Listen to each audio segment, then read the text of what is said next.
नमस्कार। विज्ञान, प्रौद्योगिकी, आविष्कार और नवाचार की खबरों के कार्यक्रम ज्ञान विज्ञान में आपका स्वागत है। मैं हूं आपके साथ ऐश्वर्या।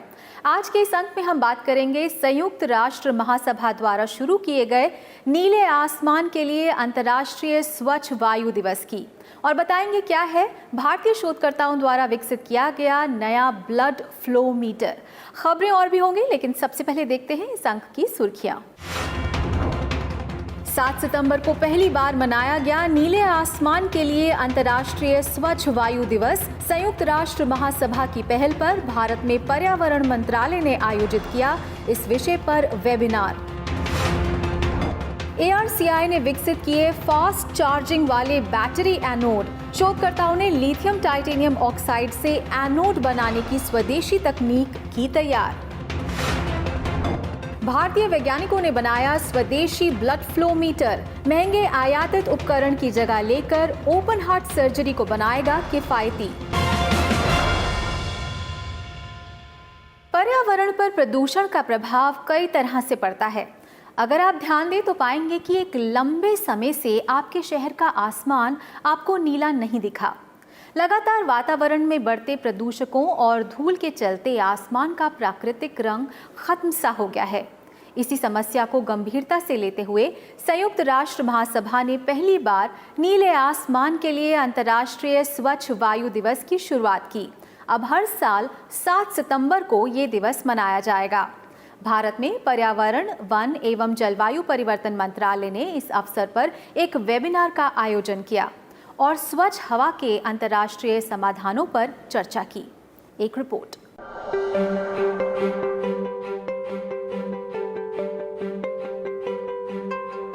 नीले गगन की मिसालें अब हमें साहित्य की किताबें या पुराने फिल्मी गीतों में ही मिलती हैं, क्योंकि ज्यादातर शहरी क्षेत्रों में अब साफ हवा और नीला आकाश कम ही दिखाई देता है।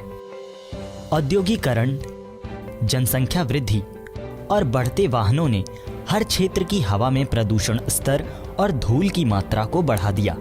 नतीजा, आज बहुत कम ऐसे क्षेत्र हैं जहां साफ हवा और नीला आकाश नजर आता हो।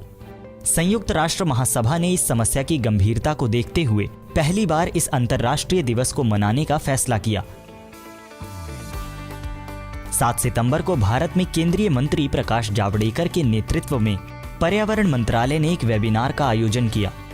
वेबिनार के आयोजन में 28 राज्यों और 8 केंद्र शासित प्रदेशों के शहरी विकास और पर्यावरण विभागों के साथ राष्ट्रीय स्वच्छ वायु कार्यक्रम में चिन्हित 122 शहरों के आयुक्तों ने भी इस वेबिनार में हिस्सा लिया।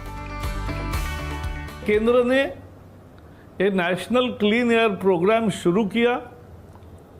नेशनल क्लीन एयर प्रोग्राम के तहत करोड़ों रुपए 122 शहरों को अपना सिटी स्पेसिफिक प्लान बनाने के लिए हमने भेजे हैं,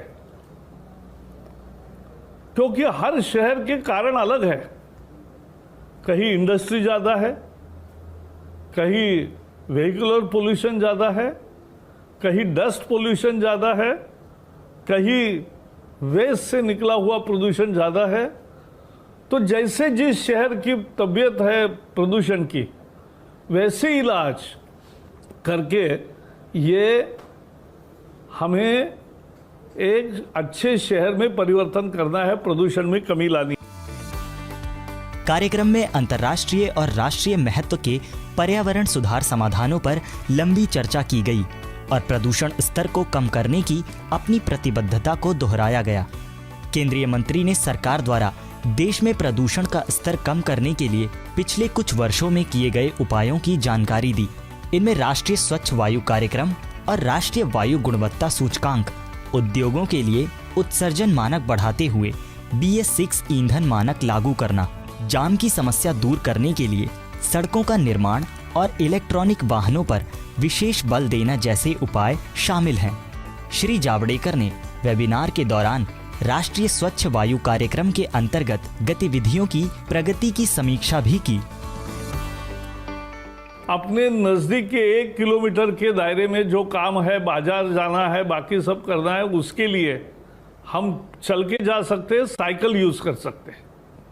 ये मुख्य काम है, उससे भी प्रदूषण बचता है। दूसरा काम करना है कि save water, save electricity, solar बिजली का निर्माण, ये भी काम कर सकती है। इलेक्ट्रिकल व्हीकल, पब्लिक ट्रांसपोर्ट का उपयोग, कार पूल करना, कंजेशन को टालना। एक हाथ रोड अगर कंजेस्टेड है तो थोड़ा सा और थोड़ा चक्कर लगाएंगे चलेगा, लेकिन प्रदूषण कम होगा। हालांकि स्वच्छ हवा को लेकर भारत पहले से ही कदम उठा रहा है और अब राज्यों से प्रदूषण के खिलाफ बजट बढ़ाने की बात की जा रही है। नीले गगन के लिए स्वच्छ वायु मुहिम को कामयाब करने के लिए जरूरी है कि सरकार के साथ साथ आम जन भी पूरी तरह जागरूक हों और प्रदूषण बढ़ाने वाले कारकों जैसे जीवाश्म ईंधन आदि का इस्तेमाल कम से कम करें। इलेक्ट्रिक वाहनों का उपयोग बढ़ाया जाए।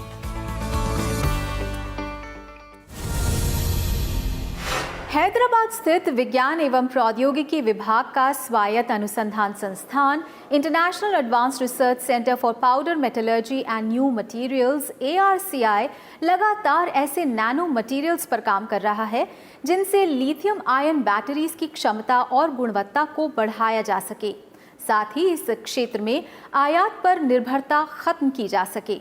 इसी कड़ी में ARCI ने लिथियम टाइटेनियम ऑक्साइड एनोड बनाने के लिए एक स्वदेशी तकनीक विकसित की है। इस तकनीक से इलेक्ट्रिक वाहनों में इस्तेमाल होने वाले बैटरीज की चार्जिंग क्षमता और तेज हो जाएगी। पोर्टेबल इलेक्ट्रॉनिक उपकरणों और खासकर इलेक्ट्रॉनिक वाहनों की सबसे बड़ी ज़रूरत है उच्च क्षमता वाली लिथियम आयन बैटरीज।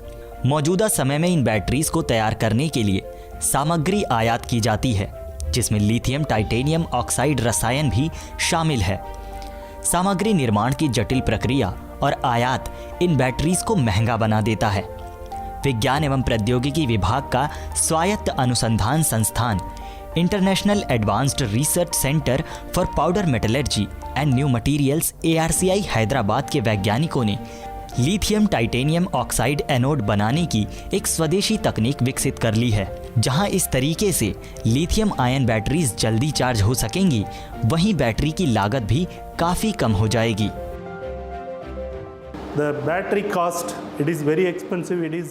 आमतौर पर इलेक्ट्रिक वाहनों की बैटरी बहुत महंगी होती है। वाहन की कीमत में 1/3 लागत बैटरी की ही होती है, और क्योंकि हम विदेशों से बैटरी आयात करते हैं इसलिए भी इलेक्ट्रिक वाहन की कीमत बढ़ जाती है।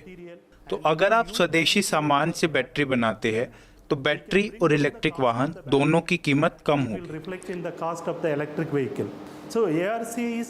ARCI एक ऐसा मटेरियल बना रहा है जिसे लिथियम आयन बैटरी में इस्तेमाल कर सकते हैं और सुपर कैपेसिटर में भी। अगर हम विदेश से सामान मंगवाते हैं और बैटरी बनाते हैं तो कीमत फिर से बढ़ जाएगी। इसलिए ARCI ने सस्ते बैटरी मटेरियल बनाने का एक किफ़ायती तरीका विकसित किया है। इससे बैटरी की कीमत भी कम हो जाएगी। लिथियम टाइटेनियम ऑक्साइड अपनी थर्मल स्थिरता और लंबे जीवन चक्र के चलते high power lithium ion batteries के लिए बेहतर एनोड सामग्री के रूप में उभरा है।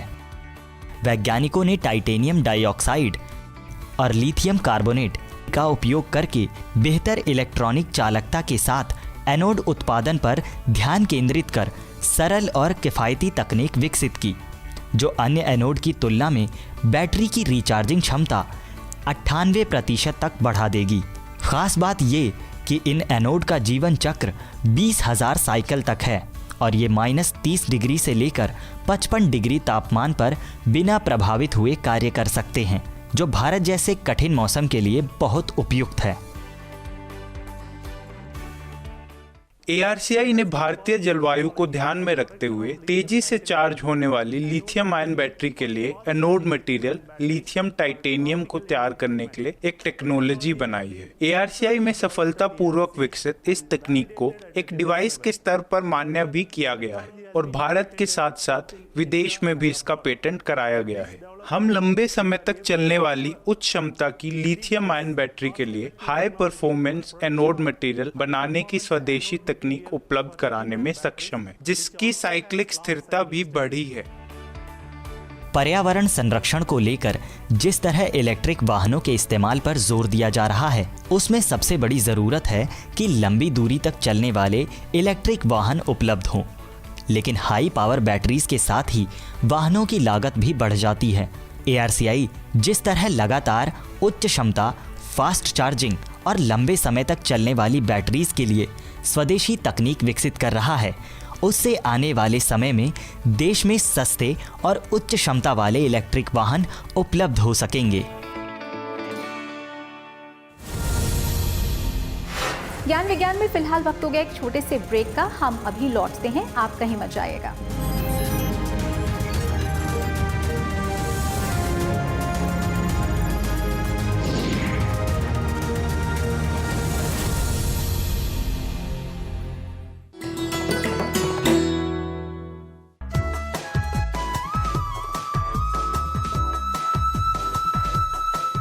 ये है टैगोर हिल, झारखंड की राजधानी रांची के मोराबादी मैदान के पास एक खूबसूरत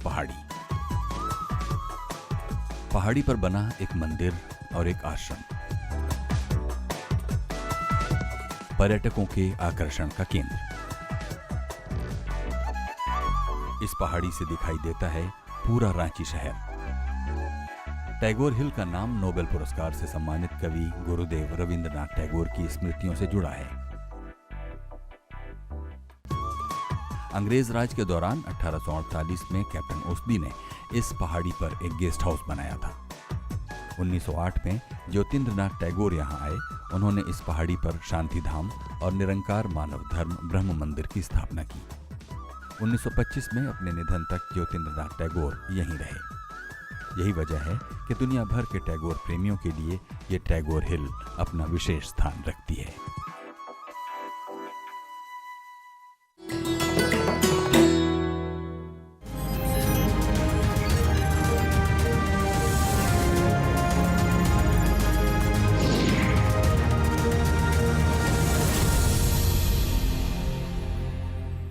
ब्रेक के बाद आपका फिर से स्वागत है। आप देख रहे हैं ज्ञान विज्ञान। चिकित्सा के क्षेत्र में ओपन हार्ट सर्जरी अभी भी एक जटिल और महंगी प्रक्रिया है। खासकर सर्जरी परिणामों को ट्रैक करने के लिए इस्तेमाल किए जाने वाले रक्त प्रवाह उपकरण आयात किए जाते हैं, जो कि सर्जरी की लागत को बढ़ा देते हैं। अब भारतीय वैज्ञानिकों ने एक नया स्वदेशी रक्त प्रवाह मीटर विकसित किया है। आसान और कम लागत में तैयार ये रक्त प्रवाह मीटर भारत में ओपन हार्ट सर्जरी परिणामों को ट्रैक करना न केवल आसान बनाएगा, बल्कि कम खर्चीला भी। एक रिपोर्ट। हृदय रोग या खासकर ओपन हार्ट सर्जरी के क्षेत्र में रक्त प्रवाह मीटर बहुत महत्वपूर्ण भूमिका निभाते हैं। इनके द्वारा सर्जरी के परिणामों को ट्रैक किया जाता है, लेकिन ज़्यादातर ये उपकरण आयात किए जाते हैं और इनकी कीमत 25 से 30 लाख तक होती है। यही वजह है कि बहुत बड़े मल्टी स्पेशलिटी अस्पताल ही इन उपकरणों का वहन कर पाते हैं। तिरुवनंतपुरम स्थित विज्ञान एवं प्रौद्योगिकी विभाग के स्वायत्त संस्थान श्री चित्रा तिरुनाल आयुर्विज्ञान और प्रौद्योगिकी संस्थान के शोधकर्ताओं ने हथेली के आकार का एक सरल और लागत प्रभावी रक्त मीटर विकसित किया है, जो हार्ट सर्जरी परिणामों को ट्रैक करने में काफी कारगर साबित हो सकता है। Shri Chitra institute of medical science and technology विज्ञान एवं प्रौद्योगिकी विभाग भारत सरकार के तहत राष्ट्रीय महत्व का संस्थान है। इसने एक नवीन चुंबकीय रक्त प्रवाह मीटर विकसित किया है। यह चुंबकीय रक्त प्रवाह मीटर हृदय बाईपास सर्जरी के दौरान रक्त के प्रवाह की दर को मापता है। इस स्वदेशी उपकरण के कारण प्रवाह मीटर की लागत में काफी कमी आई है और यह हमें कार्डियक बाईपास सर्जरी के लिए उन्नत संस्थापक प्रौद्योगिकियों के उपयोग की ओर ले जाता है।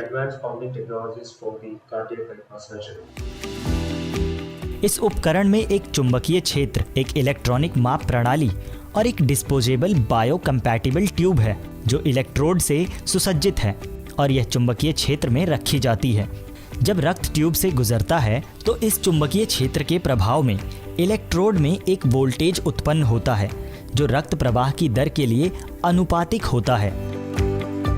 चुंबकीय क्षेत्र की पीढ़ी और वोल्टेज का पता लगाने की यह विधि डिवाइस को माप की बेहतर सटीकता प्रदान करती है। कार्डियक बाईपास सर्जरी के दौरान रक्त के प्रवाह को मापने के अलावा इस उपकरण का उपयोग विभिन्न उद्योग अनुप्रयोगों में तरल पदार्थ के प्रवाह की दर को मापने के लिए भी किया जा सकता है। इस पोर्टेबल डिवाइस को बैटरी द्वारा भी संचालित किया जा सकता है।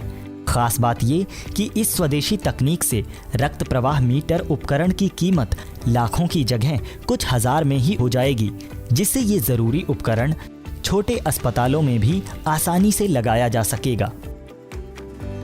संस्थान ने उपकरण के वाणिज्यिक उत्पादन के लिए कोची की एक कंपनी को प्रौद्योगिकी हस्तांतरण भी कर दिया है।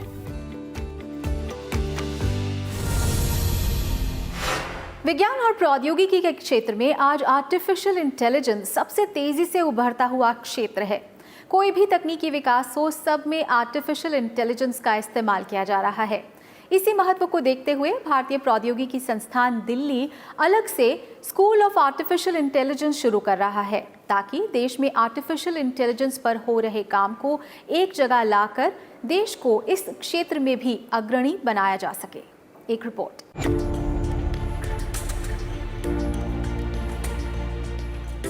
नवीन वाहन तकनीक हो या चिकित्सा विज्ञान या फिर सुरक्षा प्रौद्योगिकी, इंटेलिजेंस तकनीक का इस्तेमाल किया जा रहा है और माना जा रहा है कि आने वाला समय आर्टिफिशियल इंटेलिजेंस का ही होगा।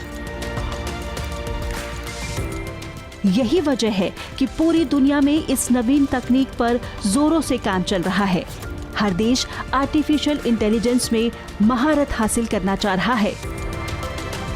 भारत में भी इस जरूरत को देखते हुए भारतीय प्रौद्योगिकी संस्थान दिल्ली ने स्कूल ऑफ आर्टिफिशियल इंटेलिजेंस स्थापित किया है। ऐसा माना जा रहा है कि उसका उपयोग हर क्षेत्र में हो सकता है, चाहे वो मेडिकल हो, चाहे वो एजुकेशन हो, शिक्षा हो, चाहे वो ट्रांसपोर्टेशन हो, चाहे वो स्मार्ट सिटी हो। और ये भी माना जा रहा है कि भविष्य में कोई भी ऐसा ही हो, शायद कोई ऐसा हो जो कि इस तकनीक से अछूता रह सके। इतनी महत्वपूर्ण होने वाली है, इसलिए ये बहुत जरूरी बनता है कि भारत एआई में आगे निकले। और हम बहुत अच्छा कर रहे हैं, लेकिन हम और अच्छा कर सकते हैं, क्योंकि हमारे यहाँ अभी कुछ गैप्स हैं। एक सबसे बड़ा गैप ये है कि हमारे यहाँ एआई के शोधकर्ता, रिसर्चर्स बहुत कम हैं और एआई की रिसर्च थोड़ी कम हो रही है। और जब तक ये नहीं होगा तब तक हम और आगे नहीं जा पाएंगे। स्कूल ऑफ आर्टिफिशियल इंटेलिजेंस देश का पहला स्कूल होगा जो पूरी तरह आर्टिफिशियल इंटेलिजेंस के क्षेत्र में काम करेगा। इस स्कूल में देश विदेश के शोधकर्ताओं को एक जगह जमा होकर इस क्षेत्र में अनुसंधान और विकास का मौका मिलेगा। स्कूल आगामी सत्र से पीएचडी पाठ्यक्रम शुरू करने जा रहा है। बाद में पोस्ट ग्रेजुएट कार्यक्रम भी शुरू किए जाएंगे। रिसर्च प्रोजेक्ट्स जो कि जिसका कि समाज में बहुत फायदा हो सके, ऐसे प्रोजेक्ट्स हम शुरू करने की कोशिश करेंगे जिससे कि लॉन्ग टर्म बेनिफिट्स हों। और अंत में हम लोग एक एजुकेशनल प्रोग्राम से शुरू करेंगे। पीएचडी प्रोग्राम तो जनवरी में ही शुरू हो जाएगा और फिर थोड़े समय में हम उम्मीद कर रहे हैं कि हम मास्टर्स प्रोग्राम भी शुरू करेंगे। आने वाले समय में वही राष्ट्र विश्व का मार्गदर्शन करेगा जो आर्टिफिशियल इंटेलिजेंस में एक्सपर्ट होगा। भारत लगातार इस क्षेत्र में कार्यरत रहा है और कई उपलब्धियां भी हासिल की हैं। लेकिन ये सभी अनुसंधान और शोध अलग अलग स्तर पर किए जाते रहे हैं। आईआईटी दिल्ली द्वारा स्कूल ऑफ आर्टिफिशियल इंटेलिजेंस स्थापित करने का मकसद भी यही है कि इस क्षेत्र में किए जा रहे हर तरह के शोध और विकास कार्यों को एक मंच पर लाकर उनमें तेजी लाई जा सके।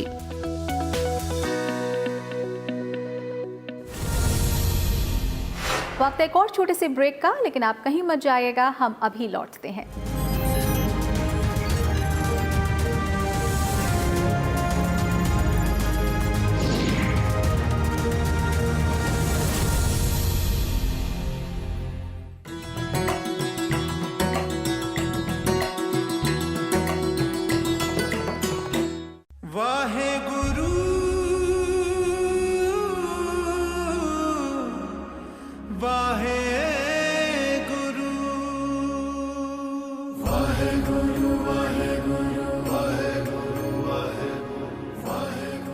सिखों के 10वें गुरु गुरु गोविंद सिंह का जन्म 22 दिसंबर 1666 को पटना साहिब में गुरु तेग बहादुर और माता गुजरी के यहाँ हुआ।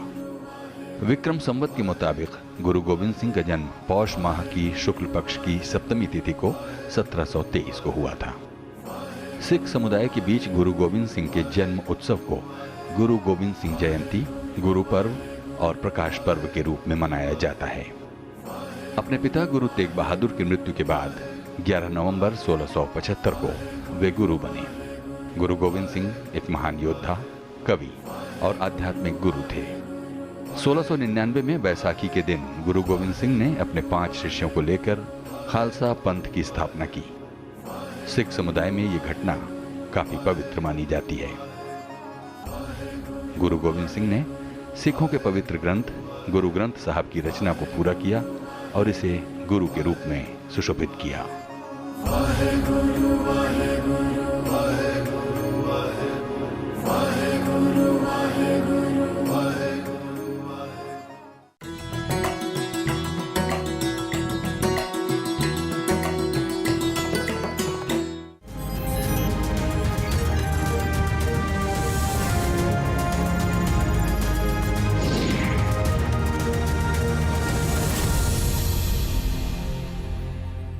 ब्रेक के बाद आपका स्वागत है। आप देख रहे हैं ज्ञान विज्ञान और आखिर में देखते हैं विज्ञान और प्रौद्योगिकी के क्षेत्र में देश और दुनिया की कुछ और ताज़ा गतिविधियां हमारे खास सेगमेंट साइंस एक्सप्रेस में।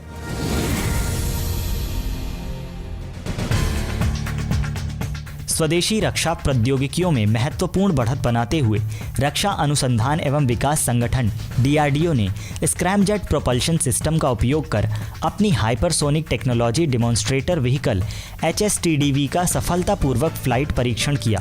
7 सितंबर को यह परीक्षण ओडिशा के बालासोर में APJ अब्दुल कलाम परीक्षण रेंज से किया गया था। केवल 30 सेकंड में वाहन ने मैक 6 या 2 किलोमीटर प्रति सेकंड की गति प्राप्त कर ली, जो किसी भी देश की रक्षा प्रणाली द्वारा पकड़ में आना मुश्किल है। इस उपलब्धि के साथ भारत, अमेरिका, रूस और चीन की विशेष सूची में शामिल हो गया, जो भारत के अलावा ये तकनीक रखने वाले अन्य देश हैं। This testing paves the way for many more critical technologies, materials and hypersonic vehicles development.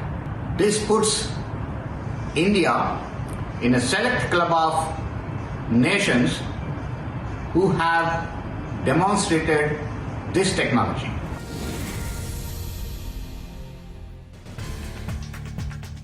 अमेरिकी वैश्विक एरोस्पेस और रक्षा प्रौद्योगिकी कंपनी नॉर्थरॉप ग्रुमन ने अपने सिग्नस अंतरिक्ष यानों में से एक का नाम पूर्व अंतरिक्ष यात्री कल्पना चावला के नाम पर रखा है।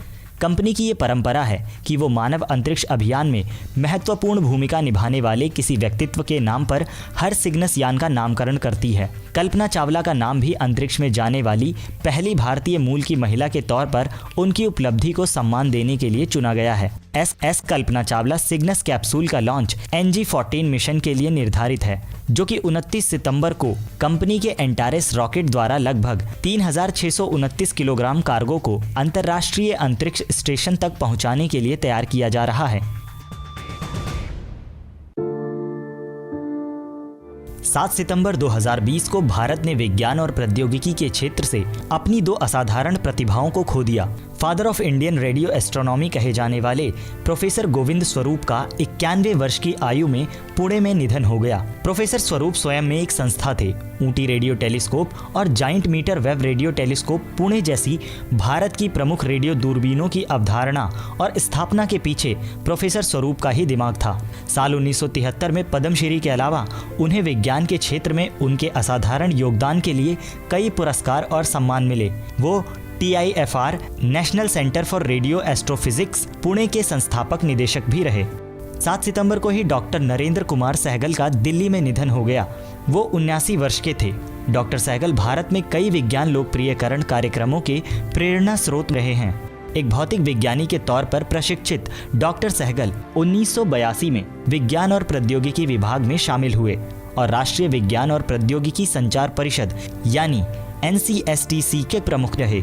1989 में उन्होंने डीएसटी के अंतर्गत विज्ञान लोकप्रियकरण के लिए विज्ञान प्रसार की स्थापना की। वो देश में वैज्ञानिक चेतना पैदा करने के लिए बड़े पैमाने पर विज्ञान लोकप्रियकरण गतिविधियों के संचालन में अग्रणी रहे। 1987 में भारत जन विज्ञान जत्था और 1992 में भारत जन ज्ञान विज्ञान जत्था के साथ वो देश के करीब 1 करोड़ से अधिक लोगों तक पहुंचने में सफल रहे। उन्होंने 1993 में राष्ट्रीय बाल विज्ञान कांग्रेस की परिकल्पना की। विज्ञान को लोकप्रिय बनाने के उनके असाधारण प्रयासों के चलते उन्हें 1991 में विज्ञान लोकप्रियता के लिए यूनेस्को अंतर्राष्ट्रीय कलिंगा पुरस्कार से नवाजा गया। तो ज्ञान विज्ञान के आज के अंक में बस इतना ही। कार्यक्रम के बारे में आप अपनी फीडबैक और सुझाव हमें ईमेल कर सकते हैं। हमारा ईमेल पता है news@vigyanprasar.gov.in। आप अपनी राय हमें डाक के द्वारा भी भेज सकते हैं। हमारा पता है विज्ञान प्रसार, 5वां तल, पृथ्वी भवन, लोधी रोड, नई दिल्ली 110003। तो विज्ञान प्रौद्योगिकी, आविष्कार और नवाचार की ताज़ा जानकारियों के साथ अगले हफ्ते इसी वक्त इसी चैनल पर एक बार फिर होंगे हाजिर। तो बने रहिए राज्यसभा टीवी के साथ और वैज्ञानिक सोच हमेशा बनाए रखें। नमस्कार।